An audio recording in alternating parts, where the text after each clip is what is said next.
Welcome to the intersection of technology, cybersecurity, and society. Welcome to ITSP Magazine.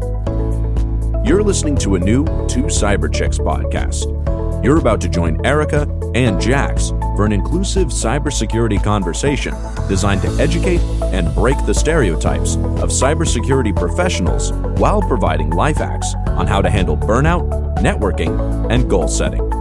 Knowledge is power, now more than ever.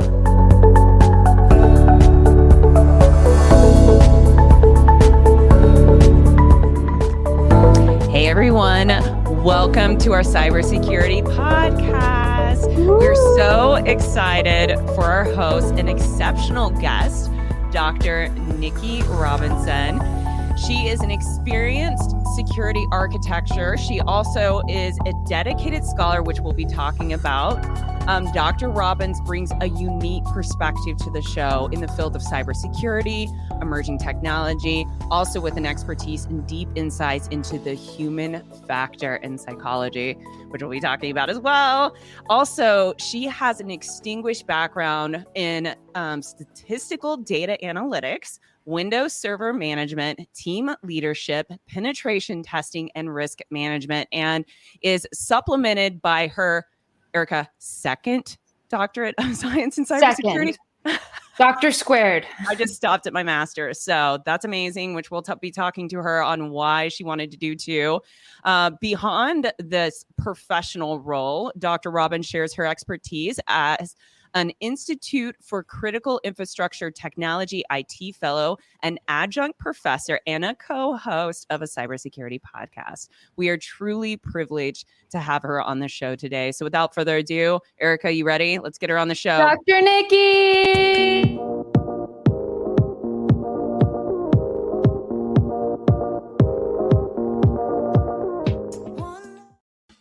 Woo! Welcome, Nikki.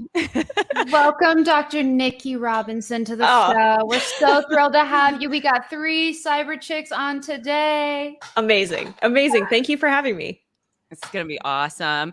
So going forward, what do you want us to call you? Dr. Nikki, Dr. Robinson, Nikki? Let's go. Dr. Nikki. Nikki's great. I like Dr. Nikki. We're doing it. That's great too. Guests agree with us. So welcome, Dr. Nikki. So we're thrilled. But before we jump in, I have a couple of questions for you. So I want to first, it's a 2-part question. Okay. First one, why did you get 2 PhDs? And then the second part of that question is, can you share a little bit about the 2 PhDs and if they do intersect and how you've been able to leverage them within your cybersecurity career? Yeah, absolutely. Well, I usually start with, I'm a little crazy, right? Like I I think that's why I got 2. No, I very genuinely love writing. Like it's something I've always really enjoyed. And especially when I came into cyber and moving from IT into cybersecurity. So getting the first DSC in cybersecurity, that for me was like solidifying everything I wanted to do in security, which was studying vulnerability chaining and scoring and really like diving deep into vulnerabilities. And so I really was like, wow, I can dive deep technically, but in a researcher role. And so getting to sort of blend those 2 together was amazing. And then I did the PhD in human factors. That one was really for me. That was I almost went into psychology. I almost studied abnormal psychology before getting into IT. So this was like a really full circle thing for me to come back to psychology and like the root of engineering and design. And so the second one was really just for me. That was really for fun. And I also started seeing a lot of the challenges where I was studying vulnerability chaining was wrapped into psychology, how we understand the language that we use in vulnerability management and just sort of the gambit. So I was like, you know what? I'm going to bring human factors in. I'm going to talk psychology. I'm going to get cyber and just wrap it all up together. I love it. And in those 2 that you have, being that one is human factor and one is cybersecurity, have you noticed that you leverage either both of them more within the space or maybe one more than another within your current job? Ooh, yeah, great question. I would say probably I would say I leverage them both equally, because the DSC for me was very technical. That was a quantitative study. It was very statistics heavy. So it brings that sort of data component into what I do in cybersecurity. But the human factors side, I bring a lot into, when I'm meeting people for the first time, all of that relationship building. And I think that empathy, understanding how security practitioners are using tooling, how they feel day to day, how system owners and account owners feel day to day. So I bring a lot of that, I think, understanding into what I do when I'm doing a security engagement. Yeah, I think that soft skills is often something that's just not, given enough importance in certain, career paths. Like you think about cybersecurity, or you think about like the industries that are more technical. For example, like you don't think, hey, me having communication skills, me having these interpersonal skills, me having relationship building skills, all of these things are kind of like second thoughts. And then you bring it full cycle and you're like, wow, this is actually making me a better leader. It's making me a more active listener. It's actually helping me bridge this communication gap with teams, helping them understand why they need to follow certain requirements, helping our leaders understand why we need to invest budget in certain things. And you're kind of like bridging that communication gap because you do have really two diverse skill sets that you're able to kind of bring together to really just give you such a competitive edge. So I really love this background and, everything that you bring to the table. This is awesome. Oh, thank you. It's funny.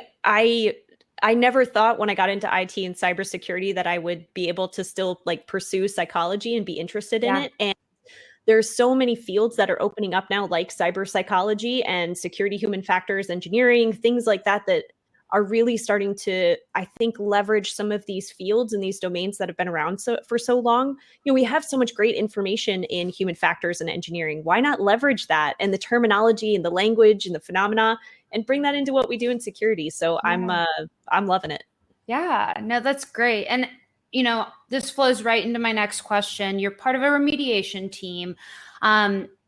Thinking about like the most common security pitfalls that companies face today, thinking about how you present these pitfalls or, vulnerability findings, or let's just say, security issues. When you bring those to leadership teams, what are some of those skills that you utilize? And what are the most common things that you've been seeing in your professional experience? So for leveraging a lot of the work that I did with vulnerability chaining and vulnerability management, it's interesting. I see a lot of the same challenges with the way we look at vulnerabilities as single entities. And that was really what sparked my interest in like studying vulnerability management and vulnerability chaining, and then bringing that into human factors. And really what I did when I started looking at vulnerability chaining is that we have the same problem when it comes to like this really niche area of vulnerability management that we do across cybersecurity, like looking at alerts, like pulling together information. And we look at things and tools like all totally separate. And it's like, we need to really bring that information together to get a whole picture. So you can't just look at one tool and see one thing. You have to really get the holistic picture to figure out what's actually happening. And I think to really direct, I'm a little biased because I'm in remediation, right? But to direct remediation, but to also direct prioritization of like how we're actually doing things, whether that's vulnerabilities or risk management activities, but to help direct that instead of, trying to fix everything. So in your experience, if you had to give a piece of advice to anybody in a security operations center incident response role in terms of like what they could do to better manage their vulnerability management process, what would you say? Like what would be like one or two pieces of advice that you had for them? Yeah, I would say the biggest thing is you can't fix everything, right? There's no possible way. We have so many critical vulnerabilities coming out all the time. And it's like, it's completely impossible to try to fix everything and focus on everything. And so I think looking at those big dashboards with all those big, scary red, orange numbers is probably not going to be super helpful. So I say, focus on what's exploitable, try to start there. And even stuff that's super exploitable, if it's not external facing, that's still going to be lower risk for me than something that's external facing that maybe has customer data on it or that customers are accessing versus, an environment that's maybe a little bit more locked down. So I would say really try to hone in on those things first, mostly because, none of us have the resources or ability to fix everything all at once. Yeah, no, that's a great piece of advice. I mean, I was on an audit recently where the team's like, hey, I can't pull up these security events because we have thousands of them. And I'm like, yes, I understand. That's normal. Let's figure out, what the severity is. How are you triaging this? Like, I understand everything's triggering pager duty. We get it. All right, let's try to peel this back to really understand, like, what are your thresholds and what are those, like, what are those thresholds that you are willing to think about from a risk perspective, and what is leadership's risk appetite, and kind of bringing that full circle. So yeah, there definitely is only so much that you can do. So I love that risk-based approach of just prioritization as, just kind of like the rule of thumb. We can't do it all. And I think that that's one of like the biggest hurdles that all of us as cybersecurity professionals have to, be faced with, is that there are so many threats. There are so many technologies. There's so many hours of work to be done and only so many hours in the day. So I want to add to that really quick before we change and go to the next question, is talking about the risk, like organizations and them understanding the risk profile, like understanding what their risk appetite is on top of everything. Like it's so many organizations, because Erika and I work in the similar client services, and it's like every client you work with, so many of them have no idea what their risk profile is, and they have no idea what is actually important or not important within their space, or even know what their high value assets are. It's very, very concerning. Yeah. And back to something you said, Dr. Nikki, is that security is everybody's responsibility, but the challenge is really, how do we get leadership to get everybody to see security as everybody's responsibility? Yeah, I think that's the hardest thing, right? Is that, I joke a lot with my, fellow security practitioners, but if we're getting everybody to be concerned with security and be involved, then I shouldn't really have a job. I'm okay with that. I'm good with that. I will change careers. I'll figure something out, right? But I think that the biggest thing that we can do as, security practitioners or architects, engineers, wherever we're at in the security program, I think the biggest thing we can do is help people help themselves and understand how to help themselves. It's like, hey, when I come in and I'm talking to you about security, I don't need you to understand vulnerabilities in depth, but what I can do is help you to figure out what you're looking at and where to focus. That's my job, is to help you so I can come in, help you figure out what you're looking at, and then I can leave and let you do your thing. Because one of the other biggest things about security is the way we work with people, right? We're talking about sort of some of those soft skills, but I think that's the other way you can get people to invest in security or to have them listen, right? Is we have to listen to. What are you doing? What are you working on? What are your deadlines? What are your timelines? What challenges are you facing technically? What are your non-functional, functional requirements? All those pieces, so that we can, one, speak their language, help them understand that we understand their problems, and that we can come up with some solution for them that's not, hey, did you check these 300 boxes on this report? You did? Great job, right? It's more like, okay, we understand you've got this problem. Can we do compensating controls? Can we push that date out by a week? Maybe we have to push this up. So I think it's really about negotiation and collaboration. I love that you said that, because I do feel like a lot of security's role is to be that negotiator and to be that, hey, let's kind of meet in the middle. So I need to see this, this, and this. Let me help you understand why. And then let's match that with something on your side so that it feels like a compromise, but we're moving the needle towards the right direction, right? So I am going to pivot a little bit. You have some experience doing some pen testing, just based on like the most surprising vulnerabilities that you've discovered. How would you advise companies to prepare for unforeseen threats? Are there things that they could be doing like proactively? Yeah, absolutely. I would say just prepare for an incident, right? Like you can focus on patch management. You can do all those things. It's great. Yep. Prepare for those things. But I think if you don't have a really comprehensive incident response plan, then it's not, there's only so much you're going to be able to do compensating controls and to try to do network segmentation and all these things that we recommend. So I think at the end of the day, it's sort of like, all right, prepare for that incident. Where's your resiliency? What are you going to do when the systems go down? Can you bring them back online? Do you have backups? What do you have going on that you can recover quickly? So I think it's more about recovery and resiliency versus, like we can do as much proactively as we want, but you got to be prepared for when that event comes. Yeah. I've heard the quote, it's not if, it's, when. Right. So, yeah. And I mean, it goes hand in hand, right, with like getting the right controls. And you talked about it. Like you can harden your network, you can patch your servers, you can get all of the right like standards in place, policies, you can get all of the things and more, right? Have a very mature control set. But at the end of the day, if you're not focusing on, the planning and the DR table exercises, and then maybe doing true failover and testing your resiliency, and then seeing how your team is going to react in the case of an event, and having those right roles and responsibilities too, because some people don't have that true team set up. And hey, what if person A is out? Who's their backup? And have you also tested, that backup person? And do they know what they're going to have to do in the case of said incident?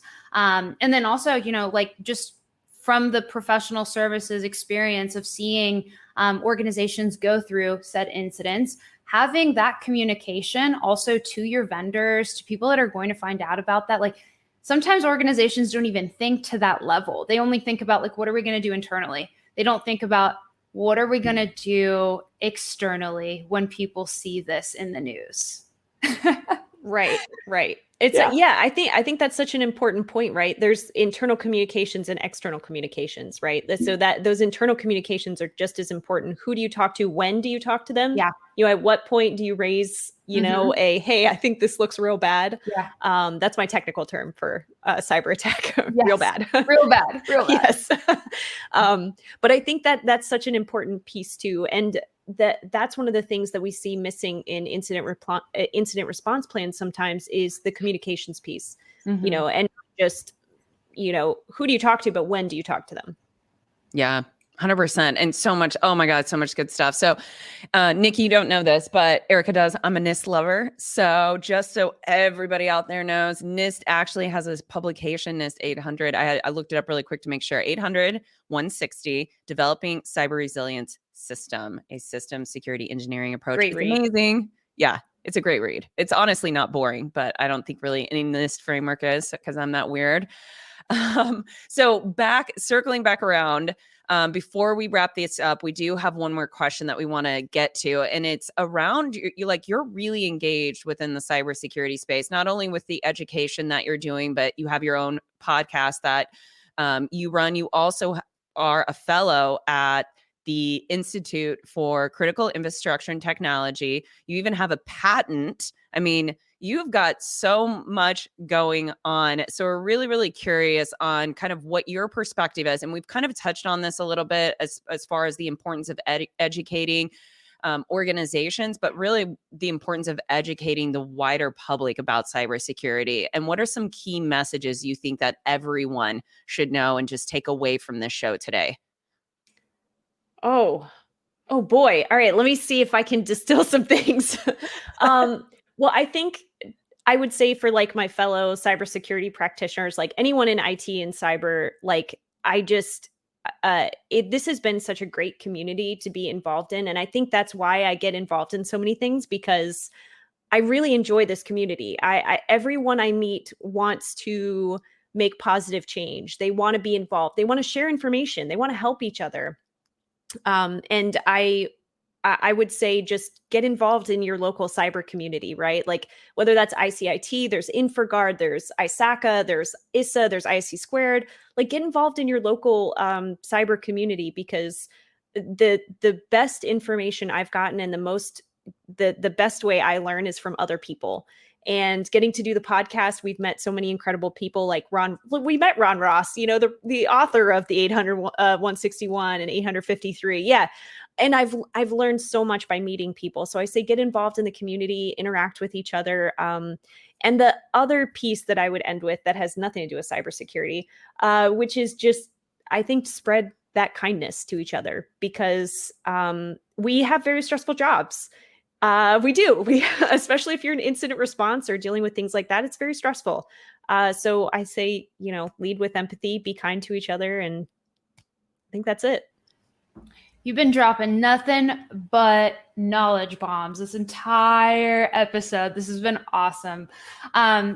So Dr. Nikki, I hate our time is coming to an end. But, I know that you're going to do nothing short of just greatness. So for everybody listening, watching us right now that wants to follow your journey, that wants to see all of the cool things that you are going to continue to do, where is the best place for them to find you? Yeah, so probably LinkedIn is probably the best. I try to post about any of the publications or things I'm working on. I did write a book last year called Mind the Tech Gap, and I think I'm going to keep writing. So I would say maybe stay tuned on LinkedIn. I'm going to, I think, do some more writing. So ooh, yeah. Stay tuned for more. All right. Well, Dr. Nikki, it's been awesome having you. Thank you for sharing.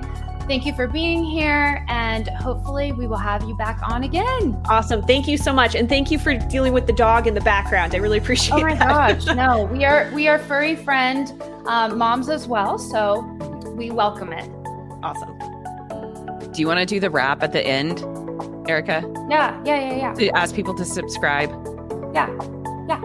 All right. And for all of our listeners and viewers, make sure that you like, subscribe, and we'll catch you on the next one. Bye. We hope you enjoyed this episode of Two Cyber Chicks podcast with Erika and Jax. If you learned something new and this podcast made you think, then share itspmagazine.com with your friends, family, and colleagues. If you represent a company and wish to associate your brand with our conversations, sponsor one or more of our podcast channels. We hope you will come back for more stories and follow us on our journey. You can always find us at the intersection of technology, cybersecurity, and society.